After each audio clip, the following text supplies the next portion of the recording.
Apology by Plato, translated by Benjamin Jowett. Read by Bob Neufeld.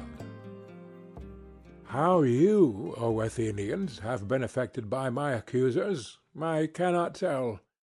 But I know that they almost made me forget who I was, so persuasively did they speak, and yet they have hardly uttered a word of truth. But of the many falsehoods told by them, there was one which quite amazed me. I mean when they said that you should be upon your guard, and not allow yourselves to be deceived by the force of my eloquence.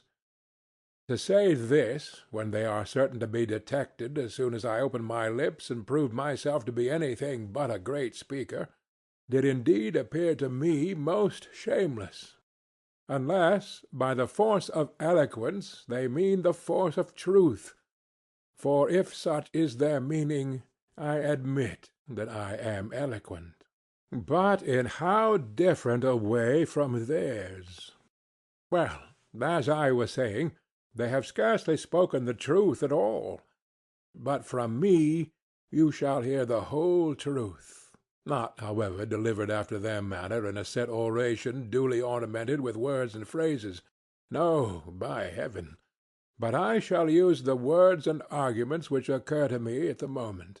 For I am confident in the justice of my cause, or I am certain that I am right in taking this course. At my time of life I ought not to be appearing before you, O men of Athens, in the character of a juvenile orator. Let no one expect it of me, and I must beg of you to grant me a favor. If I defend myself in my accustomed manner, and you hear me using the words which I have been in the habit of using in the agora, at the tables of the money-changers, or anywhere else, I would ask you not to be surprised, and not to interrupt me on this account. For I am more than 70 years of age, and appearing now for the first time in a court of law, I am quite a stranger to the language of the place, and therefore I would have you regard me as if I were really a stranger, whom you would excuse if he spoke in his native tongue and after the fashion of his country. Am I making an unfair request of you? Never mind the manner, which may or may not be good, but think only of the truth of my words, and give heed to that. Let the speaker speak truly, and the judge decide justly. And first I have to reply to the older charges and to my first accusers, and then I will go on to the latter ones.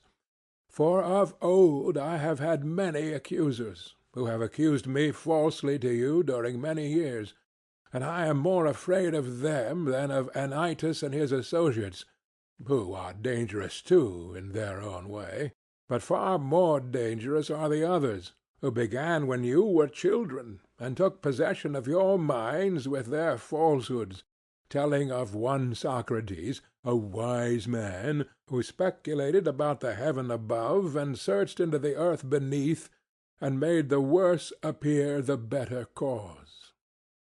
The disseminators of this tale are the accusers whom I dread, for their hearers are apt to fancy that such enquirers do not believe in the existence of the gods, and they are many, and their charges against me are of ancient date, and they were made by them in the days when you were more impressible than you are now, in childhood, or it may have been in youth. And the cause, when heard, went by default, for there was none to answer.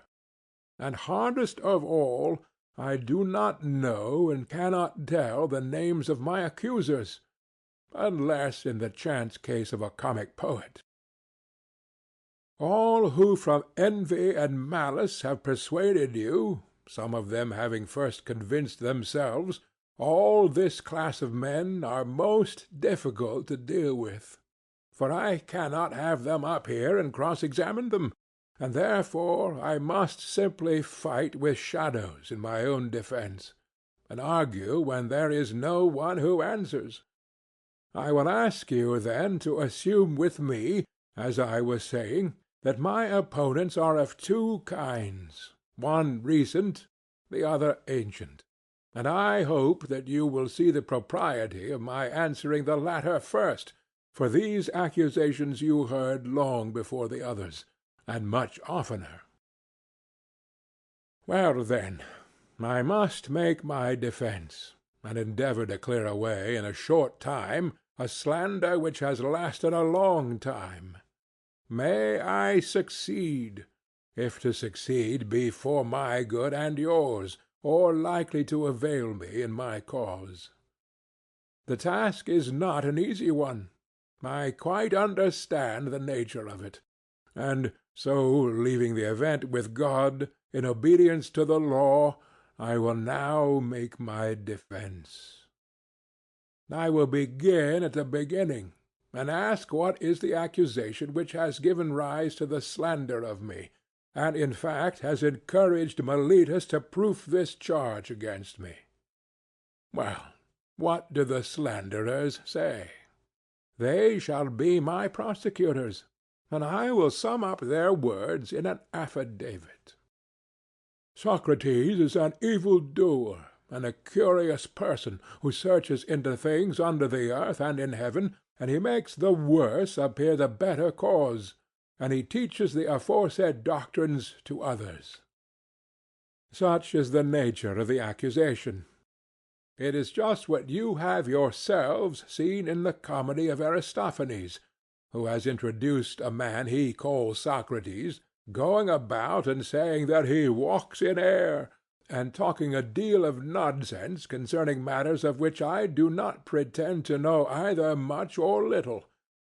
Not that I mean to speak disparagingly of any one who is a student of natural philosophy.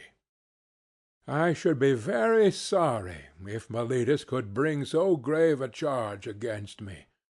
But the simple truth is, O Athenians, that I have nothing to do with physical speculations.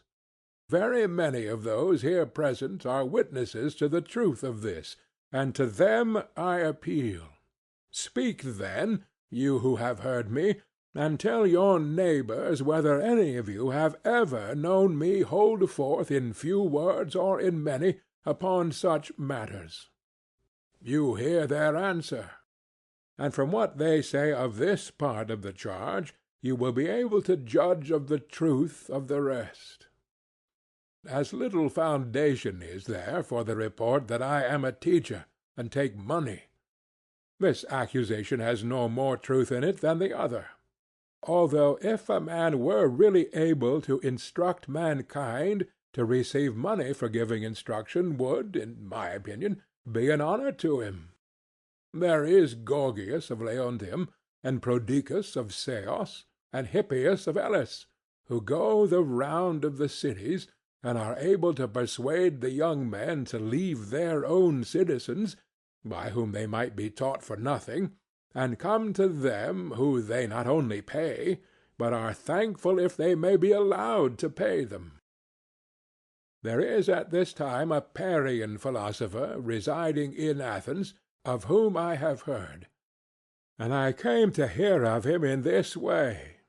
I came across a man who has spent a world of money on the sophists, Callias, the son of Hipponicus. And knowing that he had sons, I asked him, Callias, I said, if your 2 sons were foals or calves, there would be no difficulty in finding some one to put over them. We should hire a trainer of horses, or a farmer probably, who would improve and perfect them in their own proper virtue and excellence. But as they are human beings, whom are you thinking of placing over them? Is there any one who understands human and political virtue? You must have thought about the matter, for you have sons. Is there any one? There is, he said. Who is he, said I, and of what country, and what does he charge? Evenus the Parian, he replied. He is the man, and his charge is 5 minae. Happy is Evenus, I said to myself, if he really has this wisdom and teaches at such a moderate charge. Had I the same, I should have been very proud and conceited. but the truth is that I have no knowledge of the kind. I dare say, Athenians, that some one among you will reply, "Yes, Socrates, but what is the origin of these accusations which are brought against you? There must have been something strange which you have been doing. All these rumors and this talk about you would never have arisen if you had been like other men. Tell us, then, what is the cause of them, for we should be sorry to judge hastily of you." Now I regard this as a fair challenge, and I will endeavor to explain to you the reason why I am called wise, and have such an evil fame. Please to attend them, and although some of you may think that I am joking, I declare that I will tell you the entire truth. Men of Athens, this reputation of mine has come from a certain sort of wisdom which I possess. If you ask me what kind of wisdom, I reply, wisdom such as may perhaps be attained by man, for to that extent I am inclined to believe that I am wise, whereas the persons of whom I was speaking have a superhuman wisdom which I may fail to describe, because I have it not myself. And he who says that I have speaks falsely, and is taking away my character. And here, O men of Athens, I must beg you not to interrupt me, even if I seem to say something extravagant. For the word which I will speak is not mine. I will refer you to a witness who is worthy of credit. That witness shall be the god of Delphi. He will tell you about my wisdom, if I have any, and of what sort it is. You must have known Chaerephon. He was early a friend of mine, and also a friend of yours, for he shared in the recent exile of the people, and returned with you. Well, Chaerephon, as you know, was very impetuous in all his doings, and he went to Delphi and boldly asked the oracle to tell him whether, as I was saying, I must beg you not to interrupt. He asked the oracle to tell him whether any one was wiser than I was, and the Pythian prophetess answered that there was no man wiser. Chaerephon is dead himself, but his brother, who is in court, will confirm the truth of what I am saying. Why do I mention this? Because I am going to explain to you why I have such an evil name. When I heard the answer, I said to myself, what can the god mean, and what is the interpretation of his riddle? For I know that I have no wisdom, small or great. What then can he mean when he says that I am the wisest of men? And yet he is a god, cannot lie. That would be against his nature. After long consideration, I thought of a method of trying the question. I reflected that if I could only find a man wiser than myself, then I might go to the god with a refutation in my hand.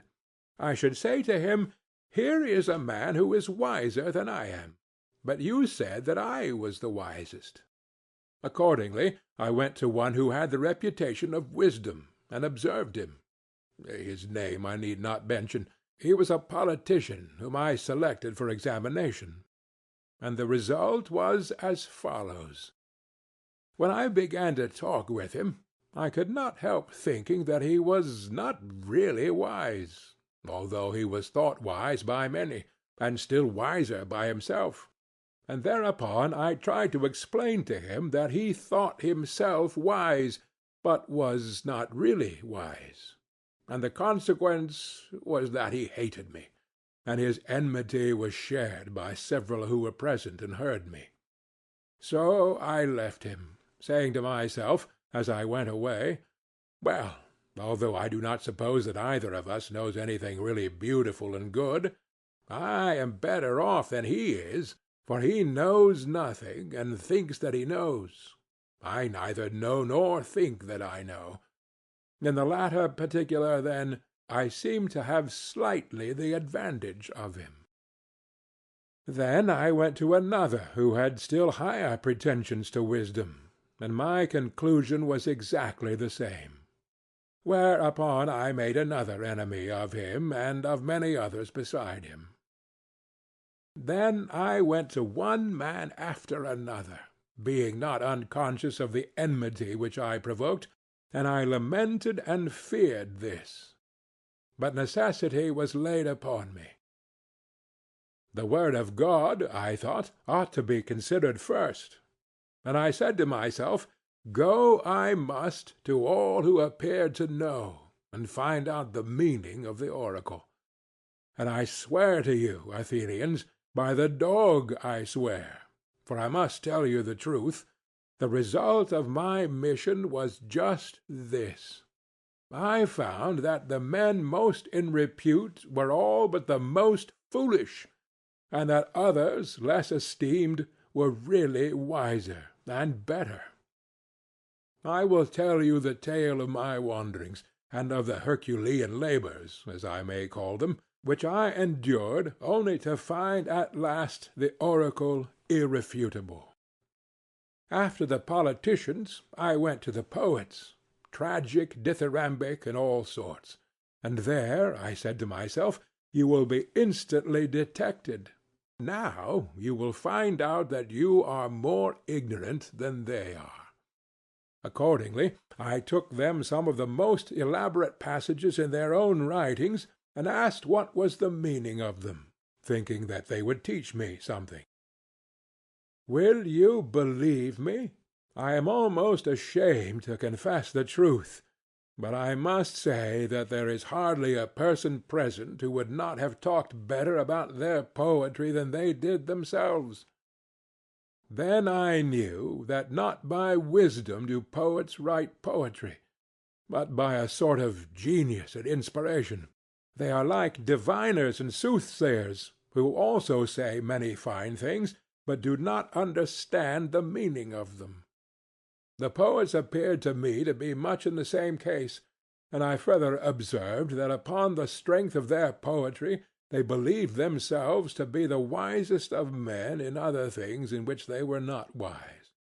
So I departed, conceiving myself to be superior to them for the same reason that I was superior to the politicians. At last I went to the artisans. I was conscious that I knew nothing at all, as I may say, and I was sure that they knew many fine things. And here I was not mistaken, for they did know many things of which I was ignorant, and in this they certainly were wiser than I was. But I observed that even the good artisans fell into the same error as the poets. Because they were good workmen, they thought that they also knew all sorts of high matters, and this defect in them overshadowed their wisdom, and therefore I asked myself on behalf of the oracle whether I would like to be as I was, neither having their knowledge nor their ignorance, or like them in both. And I made answer to myself and to the oracle that I was better off as I was. This inquisition has led to my having many enemies of the worst and most dangerous kind, and has given occasion also to many calumnies. And I am called wise, for my hearers always imagine that I myself possess the wisdom which I find wanting in others. But the truth is, O men of Athens, that God only is wise, and by his answer he intends to show that the wisdom of men is worth little or nothing. He is not speaking of Socrates. He is only using my name by way of illustration, as if he said, He, O men, is the wisest who, like Socrates, knows that his wisdom is in truth worth nothing. And so I go about the world, obedient to the god, and search and make inquiry into the wisdom of any one, whether citizen or stranger, who appears to be wise.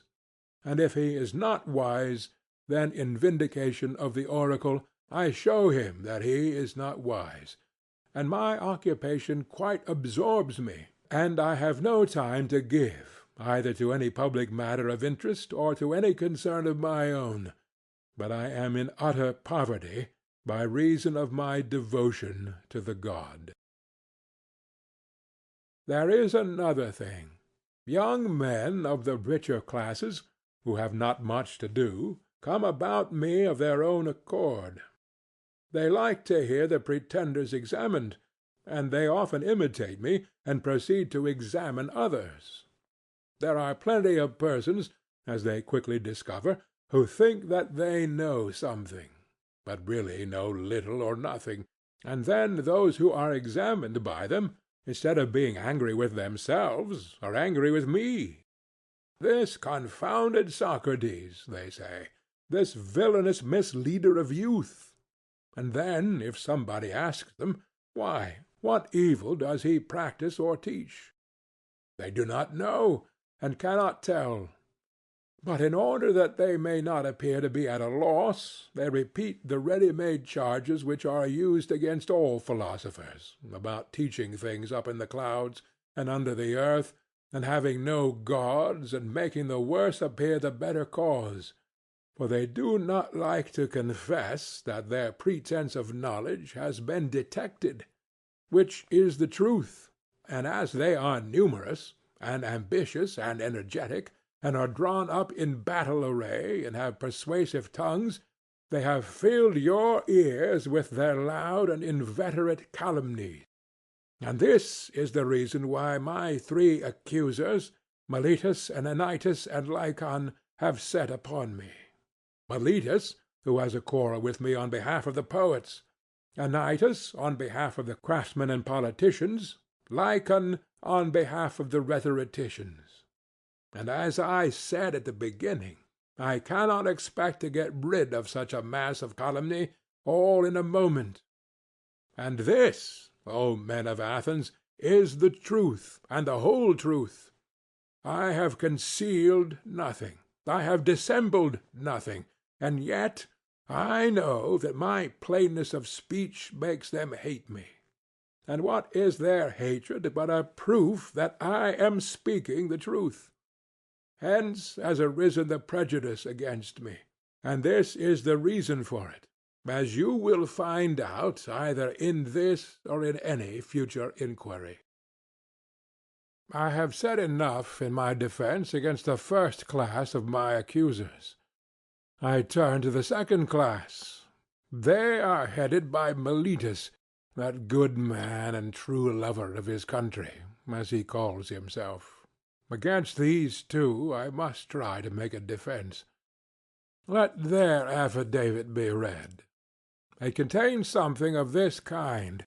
It says that Socrates is a doer of evil, who corrupts the youth, and who does not believe in the gods of the state, but has other new divinities of his own. Such is the charge. And now let us examine the particular counts.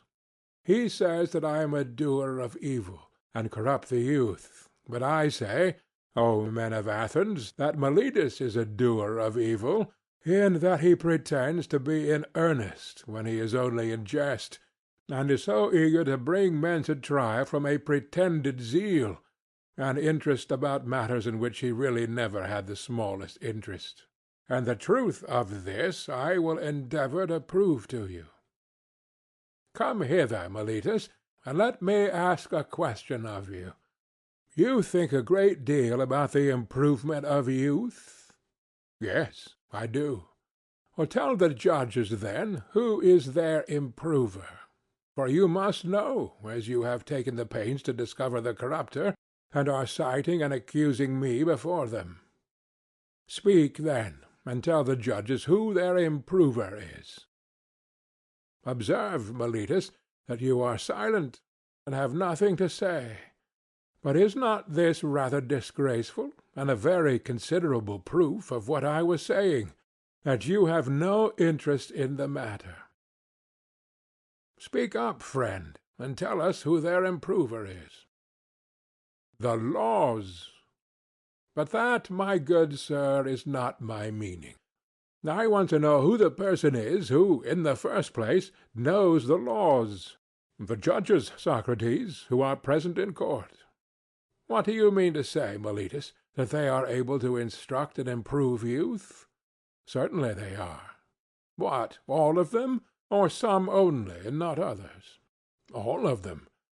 By the goddess Here, that is good news. There are plenty of improvers, then. And what do you say of the audience? Do they improve them?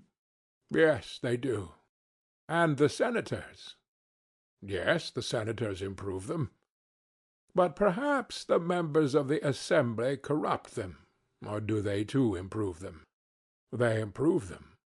Then every Athenian improves and elevates them, all with the exception of myself, and I alone am their corrupter. Is that what you affirm? That is what I stoutly affirm. I am very unfortunate if you are right. But suppose I ask you a question. How about horses? Does one man do them harm and all the world good? Is not the exact opposite the truth? One man is able to do them good, or at least not many. The trainer of horses, that is to say, does them good, and others who have to do with them rather injure them. Is that not true, Meletus, of horses, or of any other animals? Most assuredly it is, whether you and Anytus say yes or no. Happy indeed would be the condition of youth if they had one corrupter only, then all the rest of the world were their improvers. But you, Meletus, have sufficiently shown that you never had a thought about the young. Your carelessness is seen in your not caring about the very things which you bring against me. And now, Meletus, I will ask you another question. By Zeus I will. Which is better, to live among bad citizens or among good ones? Answer, friend, I say. The question is one which may be easily answered. Do not the good do their neighbors good, and the bad do them evil? Certainly. And is there any one who would rather be injured than benefited by those who live with them? Answer, my good friend. The law requires you to answer. Does any one like to be injured? Certainly not. And when you accuse me of corrupting and deteriorating the youth, do you allege that I corrupt them intentionally or unintentionally? Intentionally, I say. But you have just admitted that the good do their neighbors good, and the evil do them evil. Now, is that a truth which your superior wisdom has recognized thus early in life? And am I, at my age, in such darkness and ignorance as not to know that if a man with whom I have to live is corrupted by me, I am very likely to be harmed by him? And yet I corrupt him, and intentionally too, you say, although neither I nor any other human being is ever likely to be convinced by you. But either I do not corrupt them, or I corrupt them unintentionally, and on either view of the case you lie. If my offense is unintentional, the law has no cognizance of unintentional offenses. You ought to have taken me privately, and warned and admonished me. For if I had been better advised, I should have left off doing what I only did unintentionally. No doubt I should, but you would have nothing to say to me, and refused to teach me. And now you bring me up in this court, which is a place not of instruction, but of punishment. It will be very clear to you, Athenians, as I was saying, that Meletus has no care at all, great or small, about the matter. But still I should like to know, Meletus, in what I am affirmed to corrupt the young. I suppose you mean, as I infer from your indictment, that I teach them not to acknowledge the gods which the state acknowledges, but some other new divinities or spiritual agencies in their stead. These are the lessons by which I corrupt the youth, as you say. Yes, that I say emphatically. Then by the gods, Meletus, of whom we are speaking, tell me and the court, in somewhat plainer terms, what you mean, for I do not as yet understand whether you affirm that I teach other men to acknowledge some gods, and therefore that I do believe in gods, or am not an entire atheist. This you do not lay to my charge, but only you say that they are not the same gods which the city recognizes. The charge is that they are different gods. Or do you mean that I am an atheist simply, and a teacher of atheism? I mean the latter, that you are a complete atheist. What an extraordinary statement! Why do you think so, Meletus? Do you mean that I do not believe in the godhead of the sun or moon, like other men? I assure you, judges, that he does not, for he says that the sun is stone and the moon earth. Friend Meletus, you think that you are accusing Anaxagoras, and you have but a bad opinion of the judges, if you fancy them illiterate to such a degree as not to know that these doctrines are found in the books of Anaxagoras, the Clazomenian, which are full of them. And so, forsooth, the youth are said to be taught them by Socrates, when there are not unfrequently exhibitions of them at the theatre. And they might pay their money and laugh at Socrates if he pretends to father these extraordinary views. And so, Meletus, you really think that I do not believe in any god? I swear by Zeus that you believe absolutely in none at all. Nobody will believe you, Meletus, and I am pretty sure that you do not believe yourself. I cannot help thinking, men of Athens, that Meletus is reckless and impudent, and that he has written this indictment in a spirit of mere wantonness and youthful bravado. Has he not compounded a riddle, thinking to try me? He said to himself, I shall see whether the wise Socrates will discover my facetious contradiction, or whether I shall be able to deceive him and the rest of them. For he certainly does appear to me to contradict himself in the indictment as much as if he said that Socrates is guilty of not believing in the gods, and yet of believing in them. But this is not like the person who is in earnest. I should like you, O men of Athens, to join me in examining what I conceive to be his inconsistency. And do you, Meletus, answer. And I must remind the audience of my request that they would not make a disturbance if I speak in my accustomed manner.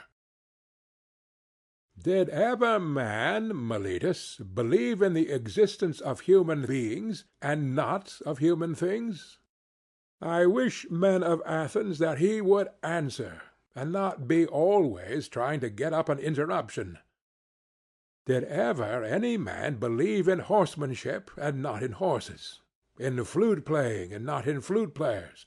No, my friend, I will answer to you and to the court, as you refuse to answer for yourself.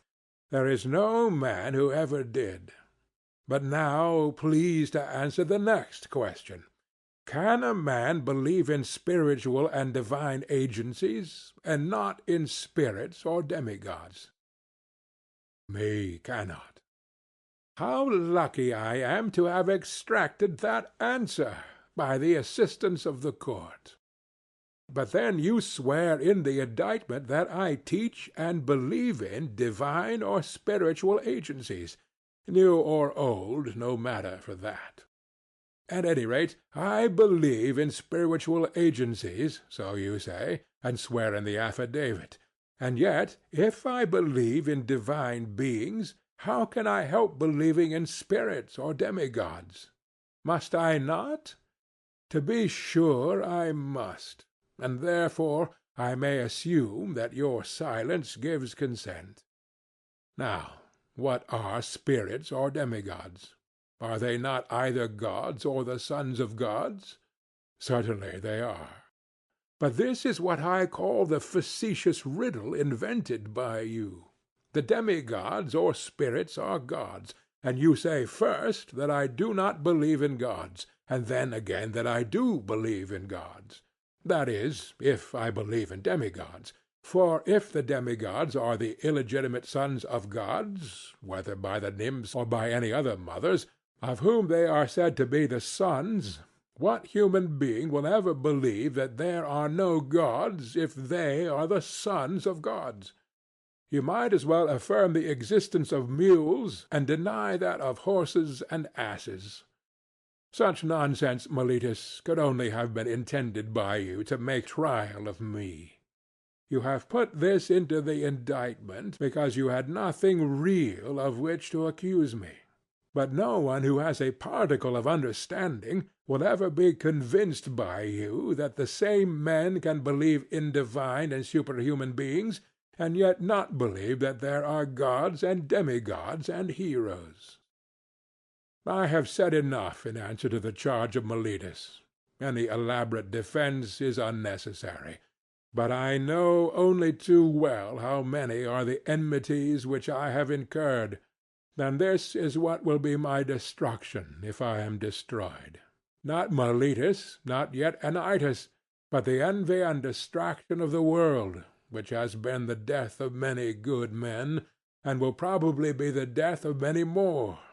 There is no danger of my being the last of them. Some one will say, "And are you not ashamed, Socrates, of a course of life which is likely to bring you to an untimely end?" To him I may fairly answer, there you are mistaken.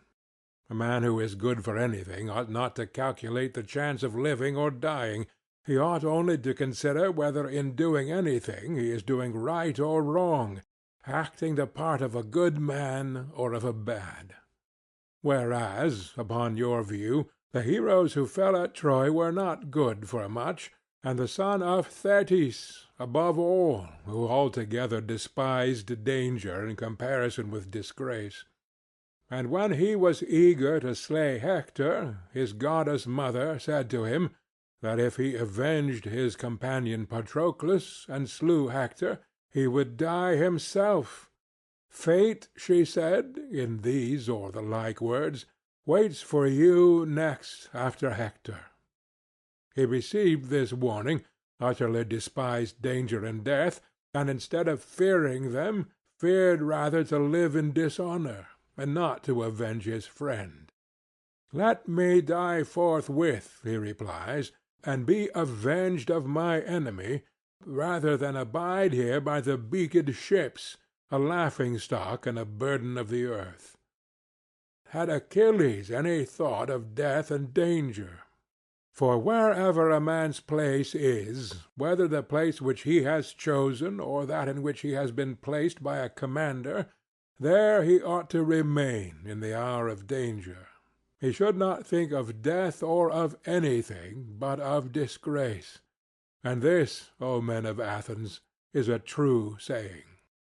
Strange indeed would be my conduct, O men of Athens, if I, who when I was ordered by the generals whom you chose to command me at Potidaea, and Amphipolis, and Delium, remained where they placed me, like any other man, facing death, if now, when, as I conceive and imagine, God orders me to fulfill the philosopher's mission of searching into himself and other men, I were to desert my post through fear of death, or any other fear. That would indeed be strange, and I might be justly arraigned in court for denying the existence of the gods, if I disobeyed the oracle because I was afraid of death, fancying that I was wise when I was not wise. For the fear of death is indeed the pretence of wisdom, and not real wisdom, being a pretence of knowing the unknown, and no one knows whether death, which men in their fear apprehend to be the greatest evil, may not be the greatest good. Is not this ignorance of a disgraceful sort, the ignorance which is the conceit that a man knows what he does not know? And in this respect only I believe myself to differ from men in general, and may perhaps claim to be wiser than they are. Whereas I know but little of the world below, I do not suppose that I know, but I do know that injustice and disobedience to a better, whether God or man, is evil and dishonorable, and I will never fear or avoid a possible good rather than a certain evil. And therefore, if you let me go now, and are not convinced by Anytus, who said that since I have been persecuted I must be put to death, or if not, that I ought never to have been prosecuted at all, and that if I escape now your sons will all be utterly ruined by listening to my words, if you say to me, Socrates, this time we will not mind Anytus, and you shall be let off, but upon one condition, that you are not to inquire and speculate in this way any more, and that if you are caught doing so again, you shall die. If this was the condition on which you let me go, I should reply, Men of Athens, I honor and love you, but I shall obey God rather than you. And while I have life and strength, I shall never cease from the practice and teaching of philosophy, exhorting any one whom I meet, and saying to him after my manner, You, my friend, a citizen of the great and mighty and wise city of Athens, are you not ashamed of heaping up the greatest amount of money and honor and reputation, and caring so little about wisdom and truth and the greatest improvement of the soul, which you never regard or heed at all? And if the person with whom I am arguing says, Yes, but I do care, then I do not leave him or let him go at once, but I proceed to interrogate and examine and cross-examine him, and if I think that he has no virtue in him, but only says that he has, I reproach him with undervaluing the greater and overvaluing the less. And I shall repeat the same words to every one whom I meet, young and old, citizen and alien, but especially to the citizens, inasmuch as they are my brethren. For know that this is the command of God, and I believe that no greater good has ever happened in the state than my service to the god. For I do nothing but go about persuading you all, old and young alike, not to take thought for your persons or your properties, but first and chiefly to care about the greatest improvement of the soul. I tell you that virtue is not given by money, but that from virtue comes money and every other good of man, public as well as private.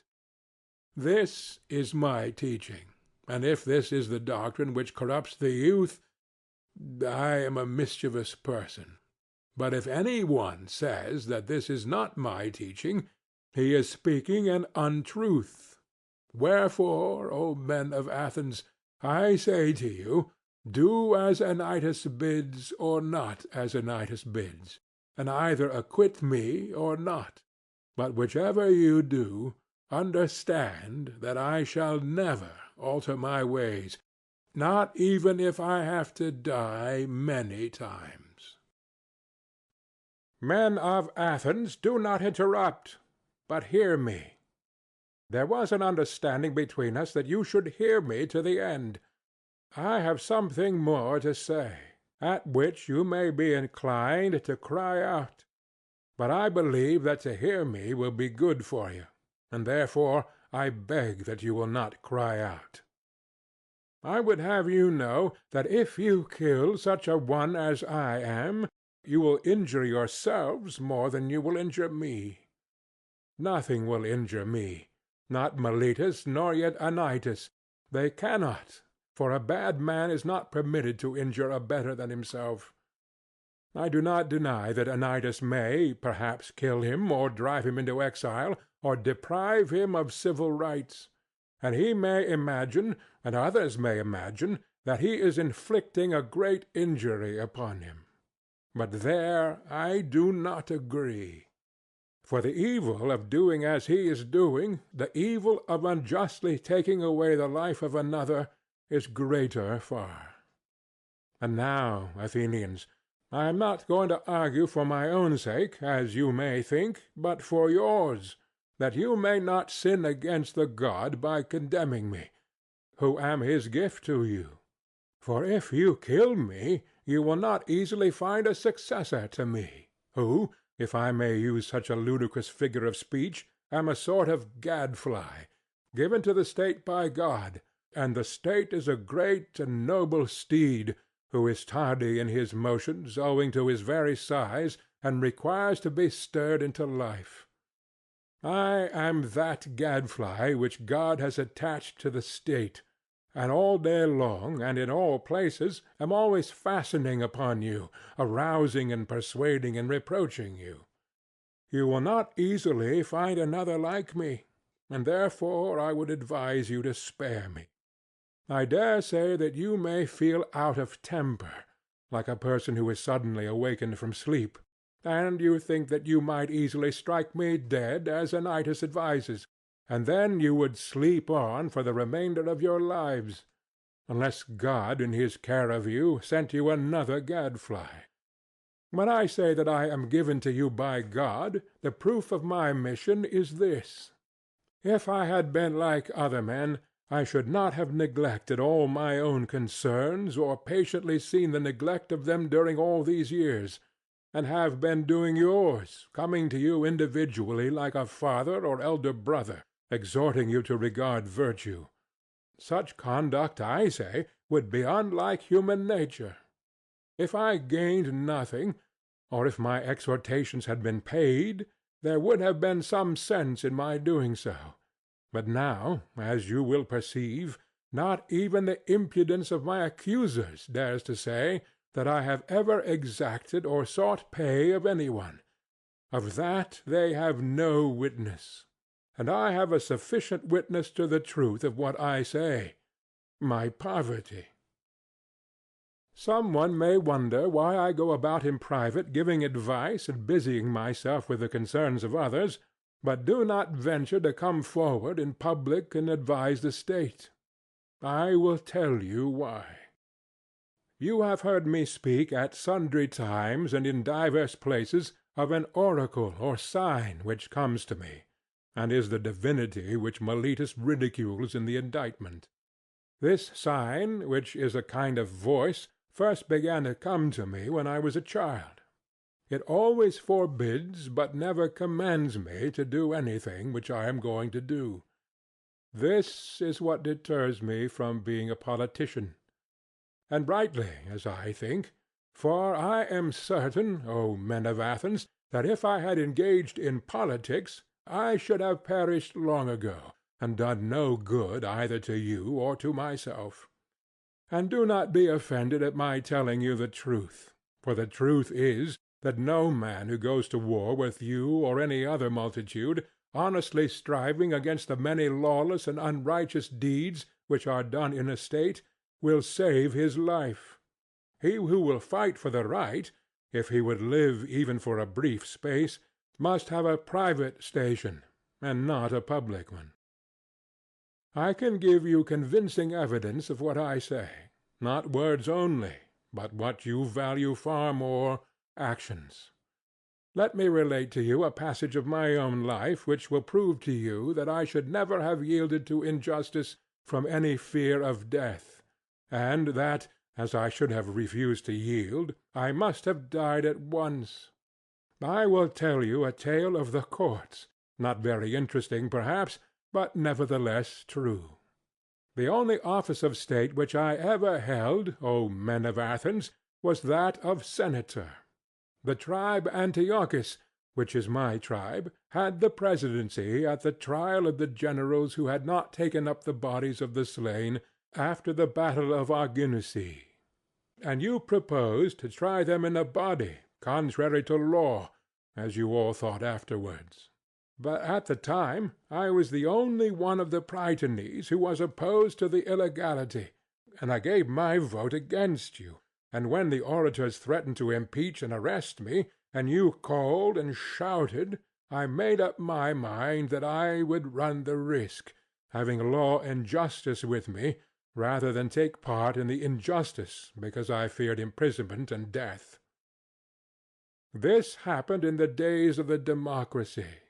But when the oligarchy of the 30 was in power, they sent for me and 4 others into the rotunda, and bade us bring Leon the Salaminian from Salamis, as they wanted to put him to death. This was a specimen of the sort of commands which they were always giving with the view of implicating as many as possible in their crimes. And then I showed, not in word only, but in deed, that, if I may be allowed to use such an expression, I cared not a straw for death, and that my great and only care was lest I should do an unrighteous or unholy thing. For the strong arm of that oppressive power did not frighten me into doing wrong, and when we came out of the rotunda, the other 4 went to Salamis and fetched Leon, but I went quietly home. For which I might have lost my life, had not the power of the 30 shortly afterwards come to an end. And many will witness to my words. Now, do you really imagine that I could have survived all these years if I had led a public life, supposing that like a good man I had always maintained the right and had made justice as I ought the first thing? No, indeed, men of Athens, neither I nor any other man. But I have been always the same in all my actions, public as well as private, and never have I yielded any base compliance to those who are slanderously termed my disciples, or to any other. Not that I have any regular disciples, but if any one likes to come and hear me while I am pursuing my mission, whether he be young or old, he is not excluded.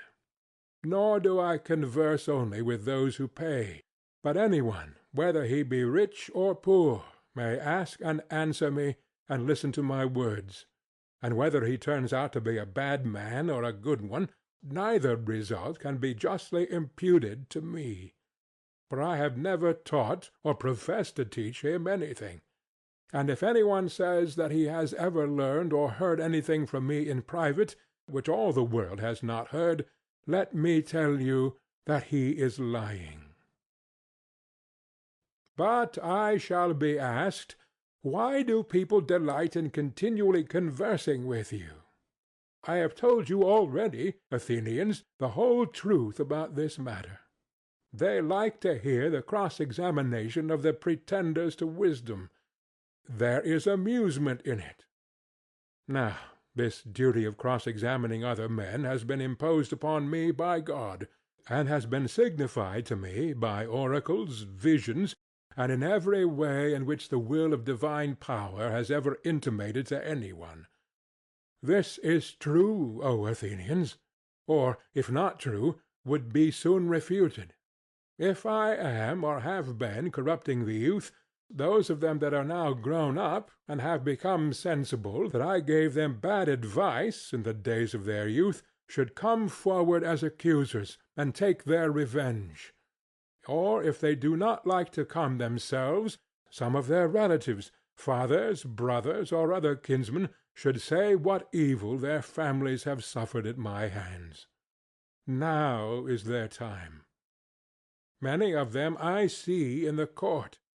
There is Crito, who is of the same age and of the same demi with myself, and there is Critobulus, his son, whom I also see. Then again there is Lysanias of Sphatus, who is the father of Escanicia. He is present. And also there is Antiphon of Sisyphus, who is the father of Epigenes, and there are the brothers of several who have associated with me. There is Nicostratus, the son of Theosdotides, and the brother of Theodotus. Now Theodotus himself is dead, and therefore he at any rate will not seek to stop him. And there is Paralus, the son of Demodocus, who had a brother Theges, and Adimantus, the son of Ariston, whose brother Plato is present, and Aeantodorus, who is the brother of Apollodorus, whom I also see.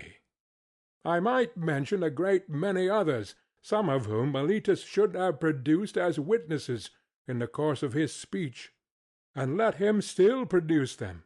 If he has forgotten, I will make way for him. And let him say if he has any testimony of the sort which he can produce. Nay, Athenians, the very opposite is the truth, for all these are ready to witness on behalf of the corrupter, of the injurer of their kindred, as Meletus and Anytus call me. Not the corrupted youth only, there might have been a motive for that, but their uncorrupted elder relatives. Why should they too support me with their testimony? Why, indeed, except for the sake of truth and justice, and because they know that I am speaking the truth, and that Meletus is a liar. Well, Athenians, this and the like of this is all the defence which I have to offer. Yet a word more. Perhaps there may be some one who is offended at me, when he calls to mind how he himself on a similar, or even a less serious occasion, prayed and entreated the justice with many tears, and how he produced his children in court, which was a moving spectacle, together with a host of relations and friends; whereas I, who am probably in danger of my life, will do none of these things. The contrast may occur to his mind, and he may be set against me, and vote in anger, because he is displeased at me on this account. Now, if there be such a person among you, mind, I do not say that there is, to him I may fairly reply, my friend, I am a man, and like other men, a creature of flesh and blood, and not of wood or stone, as Homer says. And I have a family, yes, and sons, O Athenians, 3 in number. One almost a man, and 2 others who are still young, and yet I will not bring any of them hither in order to petition you for an acquittal. And why not? Not from any self-assertion or want of respect for you. Whether I am or am not afraid of death is another question of which I will not now speak. But, having regard to public opinion, I feel that such conduct would be discreditable to myself, and to you, and to the whole state. One who has reached my years, and who has a name for wisdom, ought not to demean himself. Whether this opinion of me be deserved or not, at any rate the world has decided that Socrates is in some way superior to other men. And if those among you who are said to be superior in wisdom and courage, and any other virtue, demean themselves in this way, how shameful is their conduct! I have seen men of reputation, when they have been condemned, behaving in the strangest manner. They seemed to fancy that they were going to suffer something dreadful if they died, and that they could be immortal if you only allowed them to live. And I think that such are a dishonor to the state, and that any stranger coming in would have said of them that the most eminent men of Athens, to whom the Athenians sometimes give honor and command, are no better than women. And I say that these things ought not to be done by those of us who have a reputation, and if they are done, you ought not to permit them.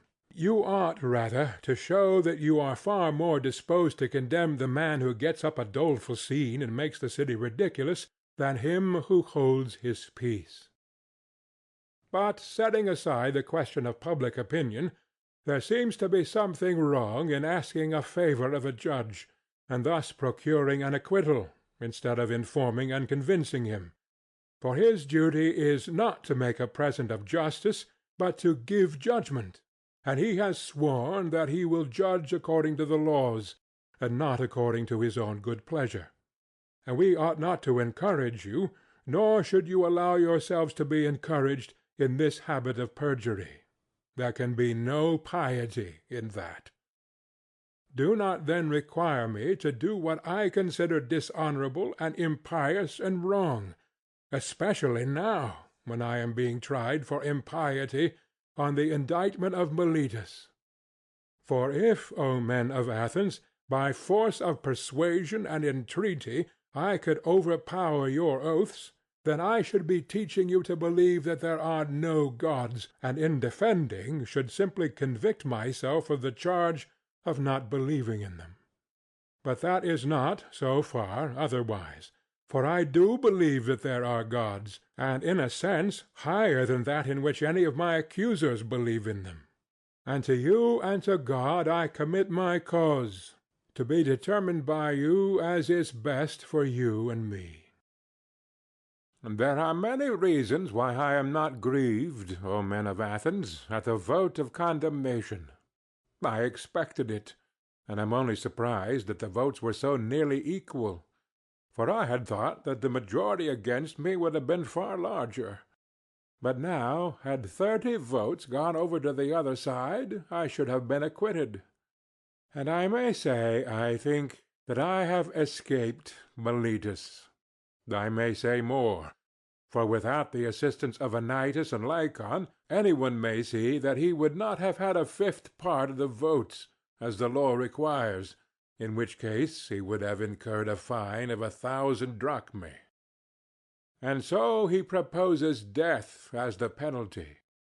And what shall I propose on my part, O men of Athens?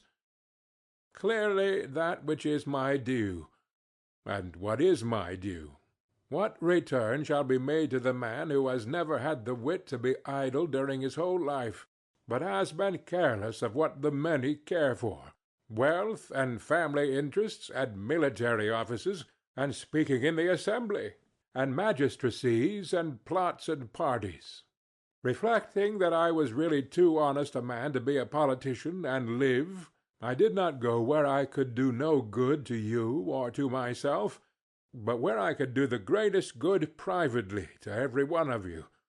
Thither I went, and sought to persuade every man among you that he must look to himself, and seek virtue and wisdom before he looks to his private interests, and look to the state before he looks to the interests of the state, and that this should be the order which he observes in all his actions.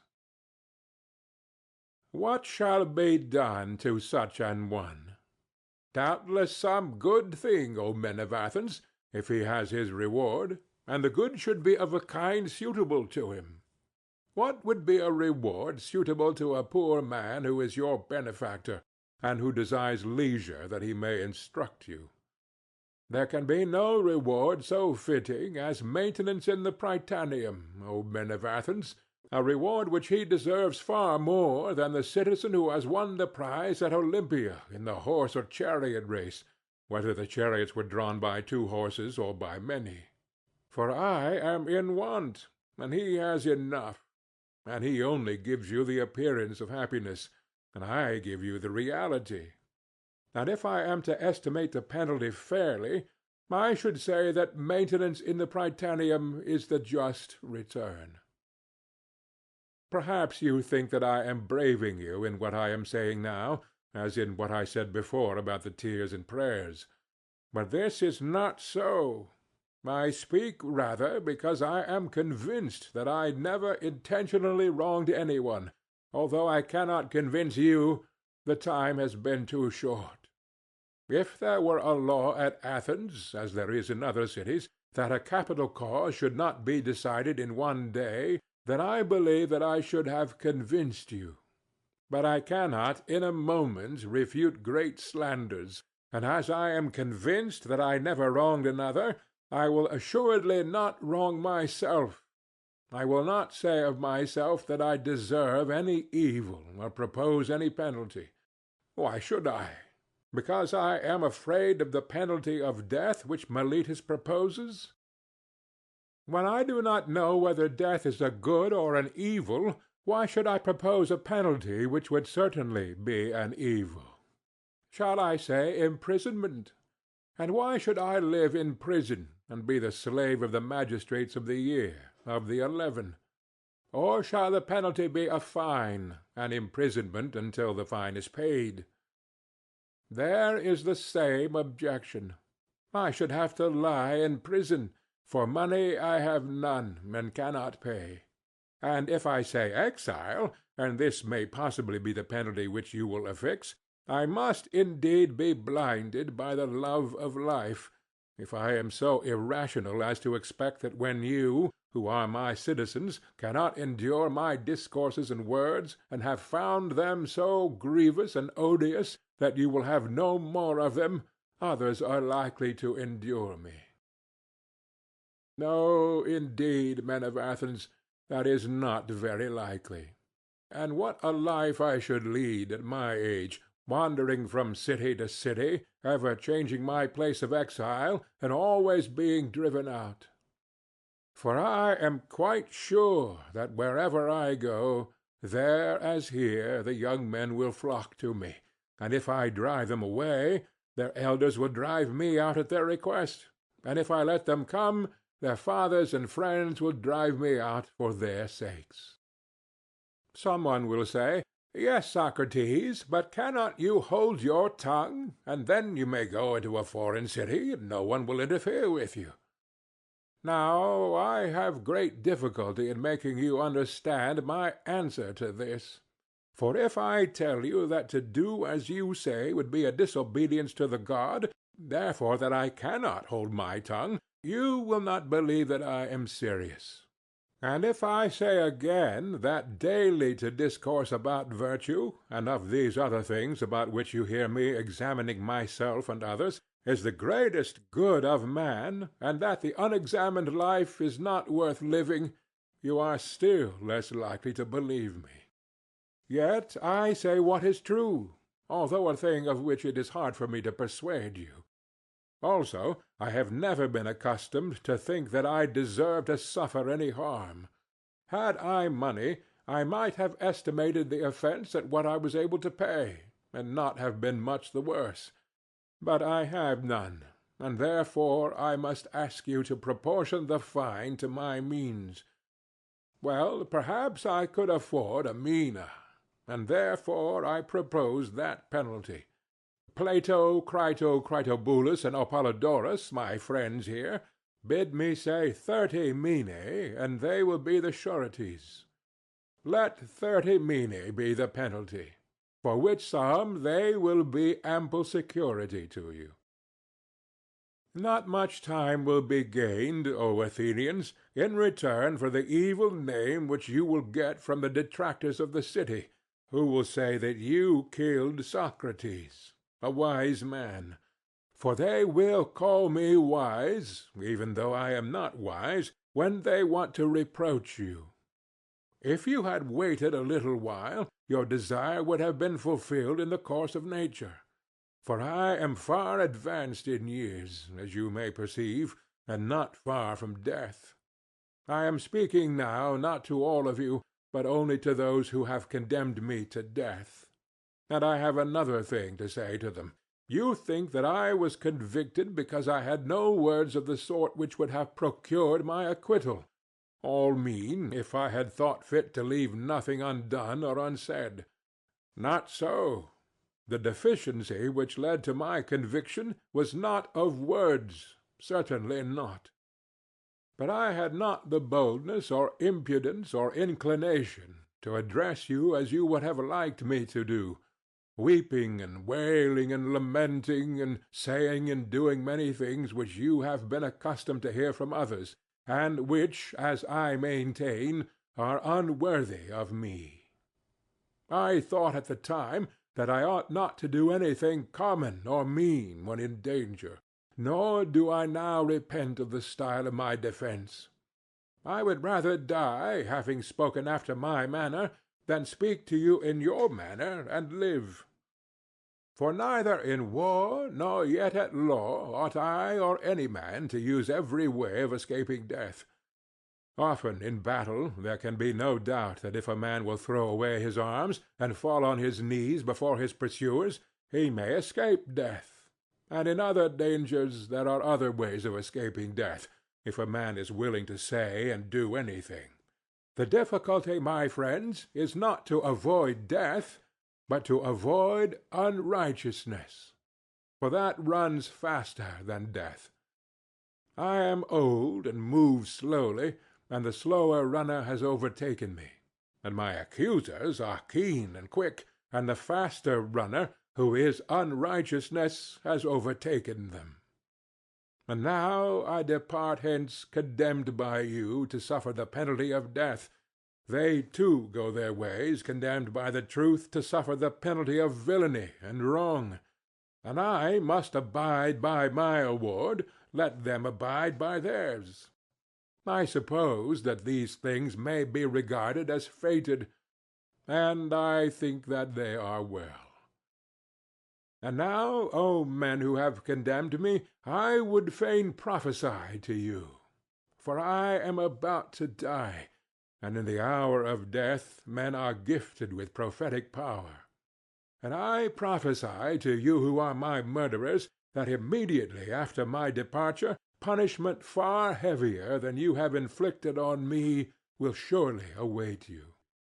Me you have killed because you wanted to escape the accuser, and not to give an account of your lives. But that will not be as you suppose. Far otherwise. For I say that there will be more accusers of you than there are now, accusers whom hitherto I have restrained, and as they are younger, they will be more inconsiderate with you, and you will be more offended at them.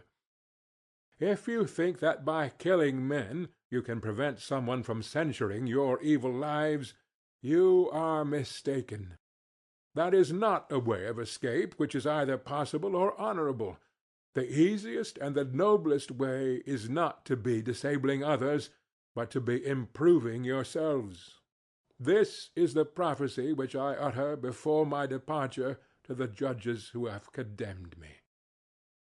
Friends who would have acquitted me, I would like also to talk with you about the thing which has come to pass, while the magistrates are busy, and before I go to the place at which I must die. Stay, then, a little, for we may as well talk with one another while there is time. You are my friends, and I should like to show you the meaning of this event which has happened to me. Oh, my judges, for you I may truly call judges, I should like to tell you of a wonderful circumstance. Hitherto the divine faculty of which the internal oracle is the source has constantly been in the habit of opposing me, even about trifles, if I was going to make a slip or error in any matter. And now, as you see, there has come upon me that which may be thought, and is generally believed to be, the last and worst evil. But the oracle made no sign of opposition, either when I was leaving my house in the morning, or when I was on my way to the court, or while I was speaking, at anything which I was going to say.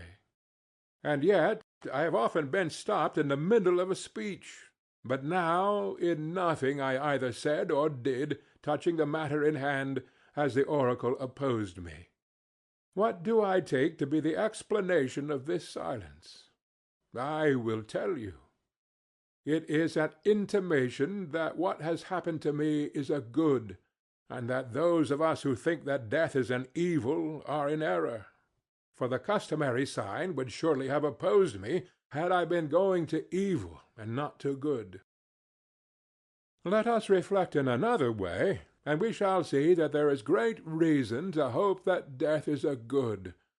For one of two things: either death is a state of nothingness and utter unconsciousness, or, as men say, there is a change and migration of the soul from this world to another. Now, if you suppose that there is no consciousness, but a sleep like the sleep of him who is undisturbed even by dreams, death will be an unspeakable gain. For if a person were to select the night in which his sleep is undisturbed even by dreams, and were to compare with this the other days and nights of his life, and then were to tell us how many days and nights he had passed in the course of his life better and more pleasantly than this one, I will not say a private man, but even the great king will not find many such days or nights when compared with the others.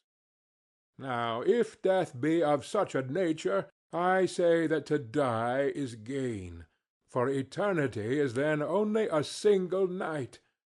But if death is the journey to another place, and there, as men say, all the dead abide, What good, O my friends and judges, can be greater than this? If indeed, when the pilgrim arrives in the world below, he is delivered from the professors of justice in this world, and finds the true judges who are said to give judgment there, Minos and Rhadamanthus and Aeacus and Triptolemus and other sons of God who are righteous in their own life, that pilgrimage will be worth making. What would not a man give if he might converse with Orpheus and Musaeus and Hesiod and Homer? Nay, if this be true, let me die again and again. I myself, too, shall have a wonderful interest in their meeting and conversing with Palamedes, and Ajax the son of Telamon, and any other ancient hero who has suffered death through an unjust judgment. And there will be no small pleasure, as I think, in comparing my own sufferings with theirs. Above all, I shall then be able to continue my search into true and false knowledge, as in this world, so also in the next, and I shall find out who is wise, and who pretends to be wise and is not. What would not a man give, O judges, to be able to examine the leader of the great Trojan expedition, or Odysseus, or Sisyphus, or numberless others, men and women too? What infinite delight would there be in conversing with them and asking them questions! In another world they do not put a man to death for asking questions, assuredly not, for besides being happier than we are, they will be immortal, if what is said is true. Wherefore, O judges, be of good cheer about death, and know of a certainty that no evil can happen to a good man, either in life or after death. He and his are not neglected by the gods, nor has my own approaching end happened by mere chance. But I see clearly that the time had arrived when it was better for me to die and be released from trouble.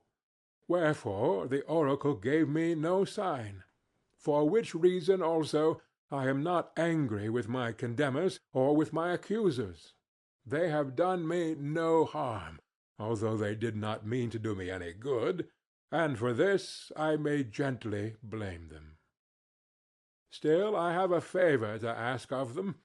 When my sons are grown up, I would ask you, O my friends, to punish them, and I would have you trouble them, as I have troubled you, if they seem to care about riches or anything more than about virtue, and if they pretend to be something when they are really nothing, then reprove them, as I have reproved you, for not caring about that for which they ought to care, and thinking that they are something when they are really nothing.